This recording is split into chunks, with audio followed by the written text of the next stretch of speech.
Erich Fromm published Escape from Freedom in 1941, with Nazi Germany at war with most of Europe and fascist movements gaining ground across the democratic world. The book asked a question that seemed almost perverse. Why would human beings, who had fought for centuries to secure individual freedom, so readily and eagerly surrender it?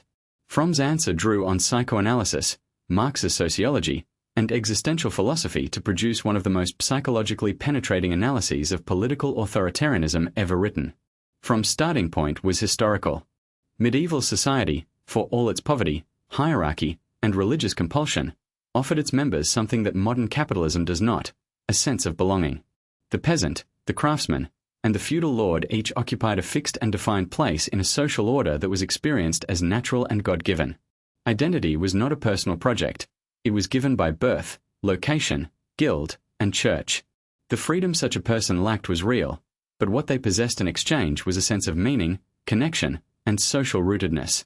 The Reformation, the rise of capitalism, and the gradual dissolution of feudal structures produced an individual who was, in Fromm's term, free, but free in two very different senses. Freedom from the old bonds of church, guild, and feudal obligation was genuine and in many respects liberating. But it came packaged with freedom from the security, belonging, and meaning those bonds had provided. The emerging bourgeois individual was mobile, autonomous, and self-defining, and profoundly alone. Fromm called this the negative freedom of isolation, and he argued that it produces an intolerable anxiety that drives the majority of human beings to seek escape. Fromm identified three primary mechanisms of escape from freedom. The first is authoritarianism, which takes two forms: submission and domination. The authoritarian character, Fromm argued, is driven by a sadomasochistic dynamic. In submission, the individual merges with a powerful authority, a leader, a nation, a god, and achieves relief from isolation by surrendering the self into the larger whole. The burden of individual judgment is relinquished. In its place comes the comfort of certainty and belonging. In domination, the individual seeks relief from isolation by exercising power over others, by making others dependent on them, by controlling and subordinating. Both the submissive and dominating tendencies often coexist in the same person, directed toward different objects: submission to the leader above and domination of those below. The second mechanism is destructiveness. When the anxiety produced by isolation and powerlessness cannot be managed through authoritarianism, it may be converted into a drive to destroy.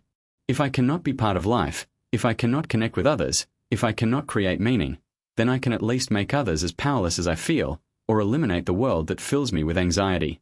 Fromm was careful to distinguish this from what he called biophilia, the love of life, and to argue that destructiveness is always a secondary formation, arising when the conditions for genuine human development are blocked. The third mechanism is automaton conformity, perhaps the most widespread form of escape in modern democratic societies. The individual ceases to be an individual in any meaningful sense. They adopt the values, tastes, opinions, and emotions of their culture and social group so completely that they experience those external formations as their own. The anxiety of having to choose who to be, what to believe, and how to live is dissolved by simply becoming what one's society expects.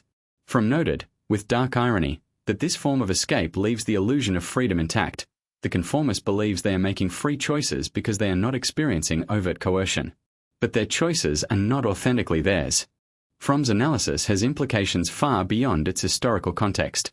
He was not merely explaining Nazism. He was describing a permanent structural feature of modern life. Any society that produces isolated individuals without genuine community, that organizes life around competition and consumption rather than connection and creative work, that offers freedom from tradition without providing the conditions for meaningful self-realization, will generate the psychological conditions for escape. The appeal of demagogues, the compulsive conformism of consumer culture, and the epidemic of meaninglessness in affluent societies are all expressions, in Fromm's framework, of the unbearable weight of negative freedom. The remedy Fromm called positive freedom, the freedom not merely from external constraint but for genuine self-realization, the actualization of individual human capacities in solidarity with others. This is not a retreat into authoritarianism or conformity. It is the difficult, genuine work of becoming oneself while remaining genuinely connected to others and to the world. Subscribe to Psychology Theories Explained to explore more of the ideas that shape the modern mind.